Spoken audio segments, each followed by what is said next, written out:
All right, welcome back to the Run.down post-game show here on the Strickland YouTube channel and the Strickland Twitter. And if you're listening to this the day after Strickland Podcast Network, I'm Sam. I'm joined by nobody today. Schwinn's birthday today. There's Giants game on. There's Mets game on. So I'm gonna try to tackle this as soon and as quickly as possible. We also got some, interesting things going on between Dante and the Knicks coaching staff. But the Knicks win their third preseason game, bringing them to 3-0 on the preseason docket. But yeah, before we get into all this, of course, none of this would be possible without Bet Online. Bet Online is the world's most trusted betting platform and your number one source for everything football. And we got other sports going on too right now, baseball, all that other stuff. BetOnline has every stat, every matchup, and even live odds and spreads to bet on during the games. Think you know your stuff? Get in on our $200,000 mega contest and pick 5 games against the spread every week for your chance at weekly prizes and a share of $200,000. When the game's over, head on over to our online casino and get in on a game of blackjack or poker or unwind with one of our 150 slot games. Head to the website today to get in on the action. Bet online. The game starts here. All right, so it was going to be a very interesting game nonetheless, with Dante DiVincenzo and Julius Randle, of course, returning. The trade just happened 2 weeks ago, I want to say. But yeah, I mean, they spoke to Dante before the game. He said that, all the rumors weren't true about, how he was upset about his role changing and whatnot. But by the looks of things at the end of the game today, it didn't look as such, as Dante DiVincenzo and Rick Brunson had to be separated. We'll see what comes of that as the night continues. But it was a very fun, entertaining preseason game. You don't really get preseason games that are at least as competitive as tonight's game was. Dante came out the gate playing pretty well, had 15 points. Anthony Edwards shot the shit out of the ball, 8 threes in 26 minutes. So, yeah, these guys are just revving up towards the regular season. Nice balanced effort from the Knicks starters, I would say, except for Josh Hart scoring-wise. Brunson with 24, Bridges with 15. Towns with a nice double-double of 16 and 16 with 3 steals. And OG Anunoby was looking like Kawhi out there, 19 points with 2 steals, hitting some nice mid-range jumpers, hitting his threes. Just very encouraging stuff. The starters still have a long ways to go, I think, in terms of their cohesion and chemistry, especially with Mikal Bridges. I think he just has to find his role, because he went from being a third option or a fourth option on those Suns teams to being the number 1 of the 2 option on those Nets teams. Now he has to go back to being this sort of pseudo number 2, 3, 4 role, depending on the night. OG can always step up, Cat can step up. So it's just going to be trying to find that balance. I said on the last post game with Schwinn that I think that I think a reasonable amount of time to give this team is about 25 games to see how things gel, and we'll see how things go after those 25 games, because it's a lot of brand new pieces to put in place. And yeah, we'll just see how things go with the Knicks there. If you see me looking over here or up here, I'm distracted by both the Mets and the Giants games on, so just gonna try to get through this as quickly as possible, though. But yeah, I just thought, and I also had some notes here. I took notes again for these preseason games. I'm trying to do better this year with my streaming game, and I'll get to some comments. I see folks are in the comments talking about stuff from tonight's game. There's always not much to take away from these preseason games, but it's good to see players start to look like themselves. You wouldn't have known that it was a preseason game from the way the crowd sounded. So shout out to the crowd that did a good job of, just making this game feel that much more important than it actually was. But yeah, in my notes here, I had Cat look good on the glass, 16 boards. I think his rebounding is something that kind of gets understated, I guess, just because of the last couple years he was with Rudy.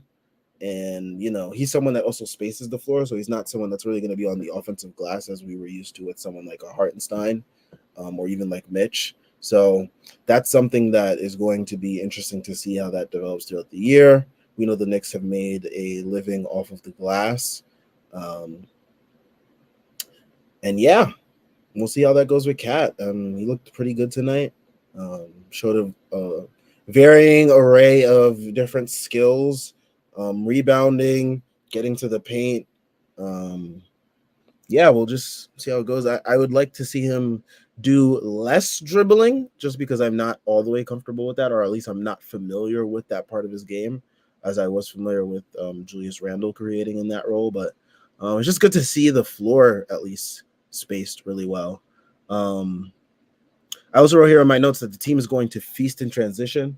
You saw that again today. They're going to get out, whether it's like off of makes, off of long rebounds, off of deflections from OG and McCall and Josh.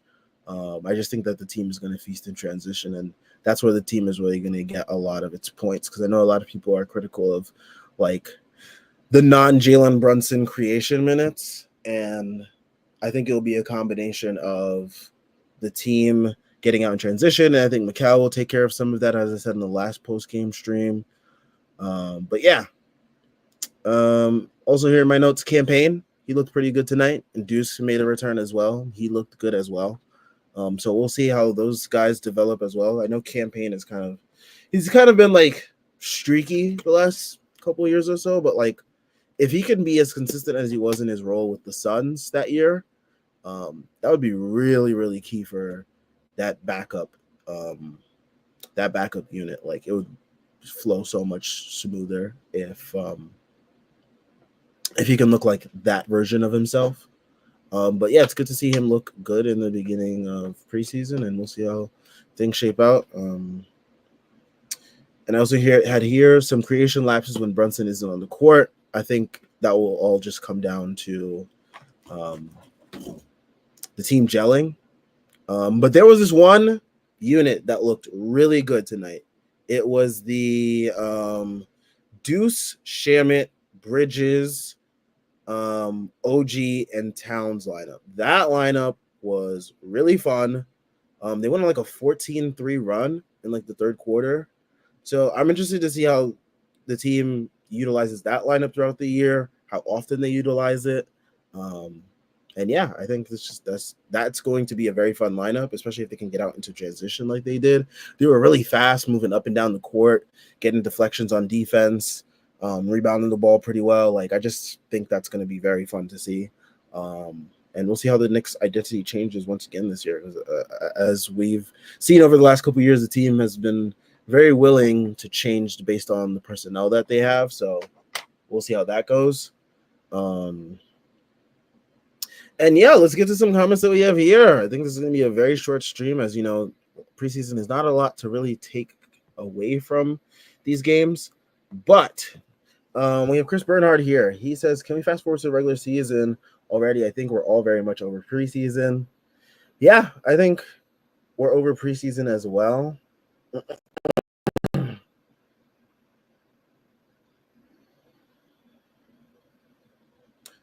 But yeah, Twitter is very interesting right now as people are dissecting various clips from the Dante and the Randall interactions after the game. I think, emotions are still fresh with this. The trade like literally just happened. Like I think emotions are still very, very fresh, and I think we shouldn't really take too much away from what we've seen today.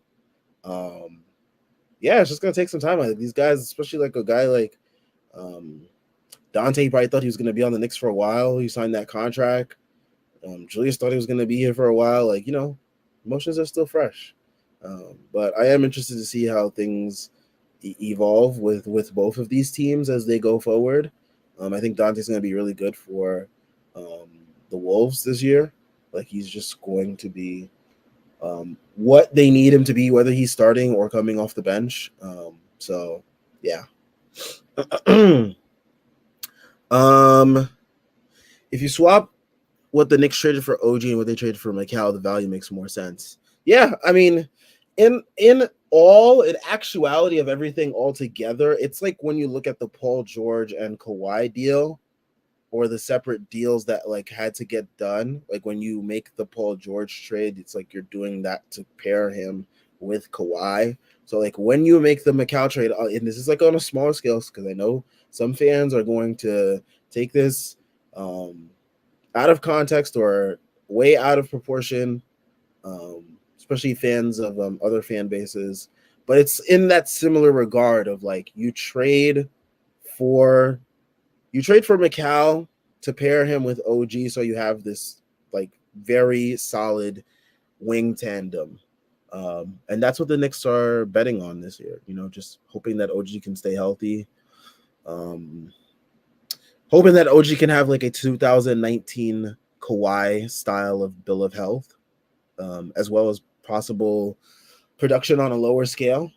But yeah, you're trading for that package together, and hopefully it comes together and plays more significantly than the Kawhi and Paul George pairing did. But yeah, let's continue here. Ah, yes, thank you, Ace Bouchard, bringing up the Jericho Sims of it all. Jericho Sims is not an NBA player. I don't know how much it's gonna take for. I don't know what the Knicks have to do to get rid of him, but this guy fouled out in 12 minutes in preseason and didn't even score. Like, how unproductive can you be? Yeah.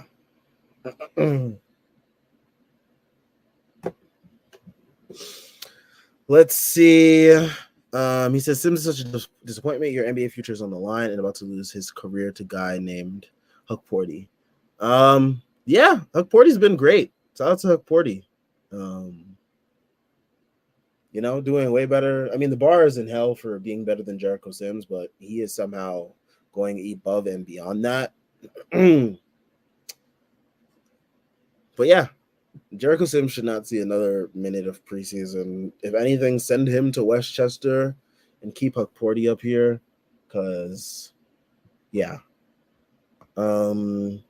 Let's see.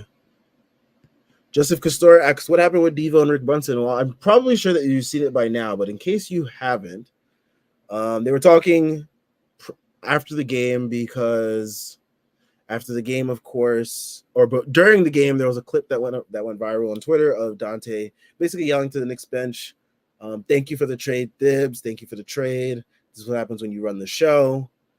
It's made its nice little rounds on Twitter, and I think Brunson went to talk to him after the game about it, and I think he was kind of clarifying to at least. I think Devo was trying to clarify to Rick Brunson that he was talking to Thibs. At least that's what I heard on the broadcast. I heard Devo yell, "Hey, I was yelling at Thibs. I was talking to Thibs." So there was that.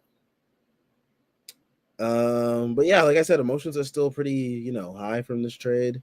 It literally just happened. I know it feels like it's been a while, but it literally just happened. So these guys, the emotions are gonna be running high. They're competitive, and it's just what it is. Very interested to see what happens during that January 17th matchup, though. I would definitely be putting a large amount of money on Dante DiVincenzo's points and threes during that game. I will be putting a very large amount of money. I usually put $5 on bets, but that's a bet that I might have to put like a nice little 50 cash on it, because like I'm like fully confident like that guy is just gonna come out gunning. Whether or not he like hits the shots, that's another thing. But like I feel like he is going to be gunning, and I think the Timberwolves will probably let him, because I mean, hey. Walcott Frazier, he says, you can only glean so much from preseason, but I don't think the floor of this team lowered with this trade. The ceiling is still sky high, and hopefully they develop the chemistry to attain it. Yeah, you're just hoping that they can develop that chemistry that the January Knicks had to kind of developed. Like the rest of the Knicks team was already kind of cohesive together because they have been like a unit for like a year already. And then you just slotted OG basically into the RJ minutes and Deuce sort of into the Quickly minutes, and that's kind of like what you got out of that. And you saw how good it could be, and it was really productive. there's a whole lot of more moving parts this year that are coming in, between Cat, McCall, having OG for a full preseason to start the year. You got basically not a brand new bench, but like you still got new pieces that you're integrating into your bench, with a campaign, with a Shamit, along with Deuce and Precious. You're just watching how all of this develops. Like I said, I think a good benchmark is 25 games.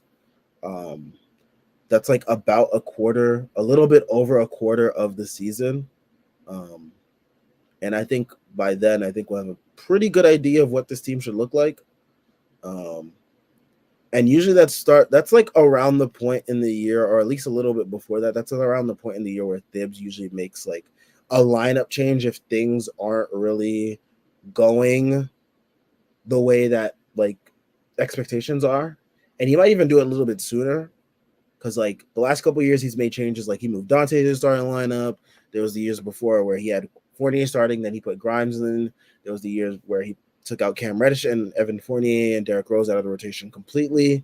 So, there are these, like, he does this every year. We just got to see how long things take for things to really gel, and then there will be a subsequent, I think.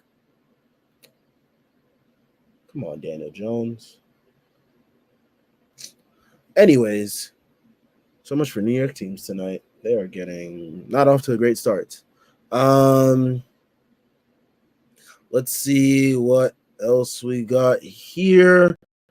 AC Starches OG was great. Yeah, I loved what I saw from OG tonight. He's continuing to show what he showed in game 2 it was against the Pacers when he got hurt. Like that was when he really showed off his like full offensive repertoire that we really hadn't seen that much of in New York, just because he had been hurt. And then of course there was like, he really wasn't asked to do all of that, but like when he was called upon, he was actually able to deliver. And we'll see how many times this season that he'll be called upon to do that as like a second or a third option throughout the year, and see what he can do out of it. But yeah, we'll see. We'll see how OG looks for this year. It was very encouraging to see the strides that he's making with his mid-range jumper. That shit is automatic basically at this point.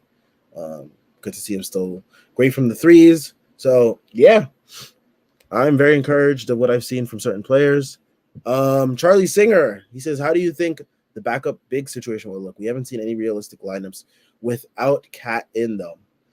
Yeah, what troubles me sort of is that come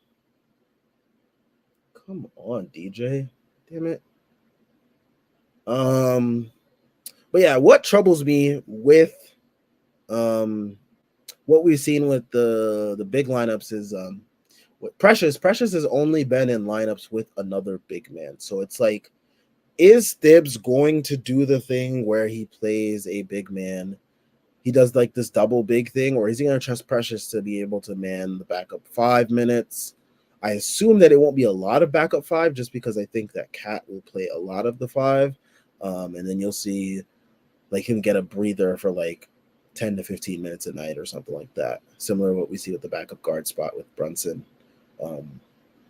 So yeah, I mean, I haven't really liked the double big lineups, especially when it's like Sims and Precious. It's like, no, thank you. But yeah, I think that the backup big situation should look like Precious as the backup 5, backup 4, etc.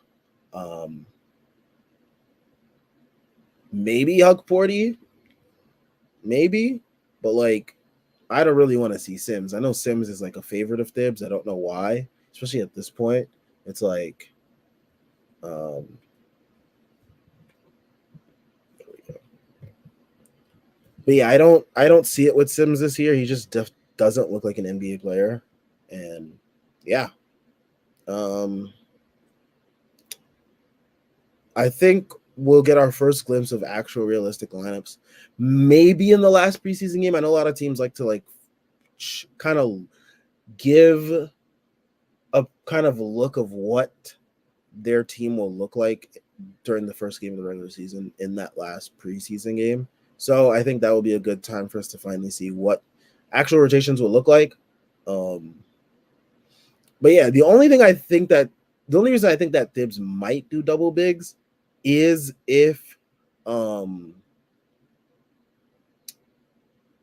if that he doesn't trust the three small guards with Shamit, Payne, and Deuce as the backup bench unit basically, and he's like, I gotta have some size with the Precious and another big.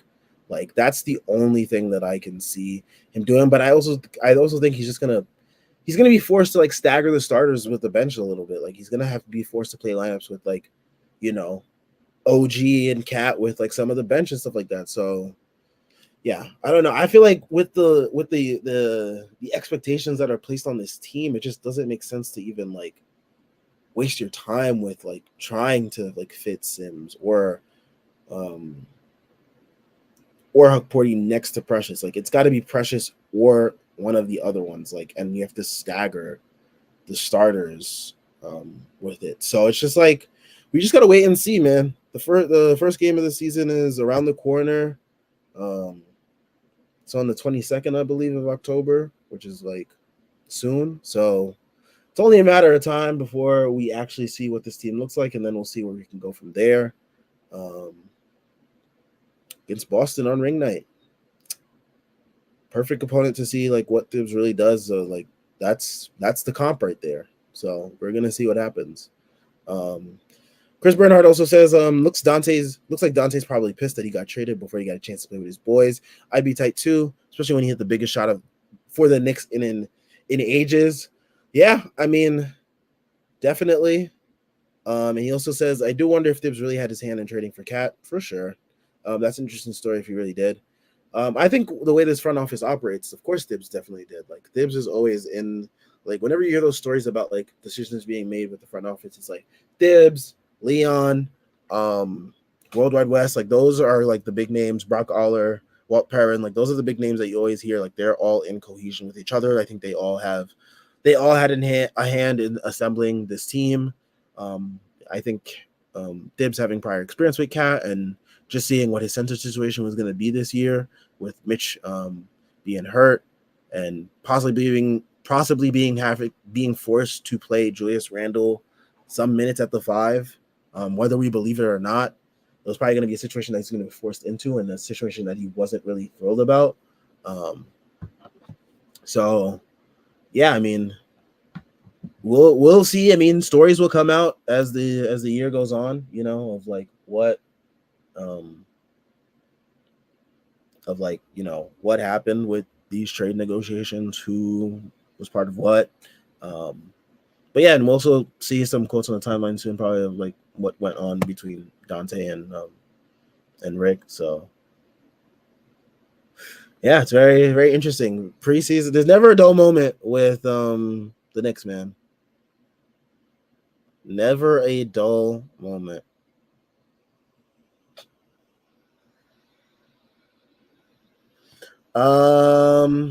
But yeah, Charlie Singer says those Sims and Precious lineups would take years off my life if they are utilizing the regular season. Hey man, I don't put it out of Thibs' realm just because like he's done it before.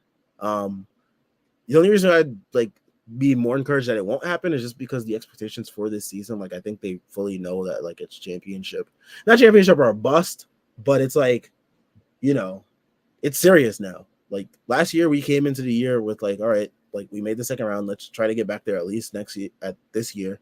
And things unfolded the way they did. Almost made it to the conference finals, and now they made the moves to put themselves in the championship conversation. And I feel like if Thibs knows that and is serious about that, he won't be pulling some shit like Sims and Precious, especially against like Boston or like any of the top teams. Like save that shit for like a Charlotte or something. Like no offense, but like, you know. But yeah, another preseason game. Knicks play the Charlotte Hornets on Tuesday at the Garden. I might look to see what ticket prices are for that day. So I might try to get in there just to see, how the vibes are for that game. But yeah, shout out to everyone that came in here, left a comment. I am going to get out of here because I don't think there's much preseason analysis left. I think more analysis will come as we see more and more, lineups and different things of the sort. But yeah, it's preseason. Make sure you guys leave a like and subscribe. I'm heading out of here. Everyone enjoy some Mets baseball or some Giants football if you're a fan of those teams, and some Yankees baseball tomorrow. I will catch you guys after the game on Tuesday. Everyone have a good night. Peace.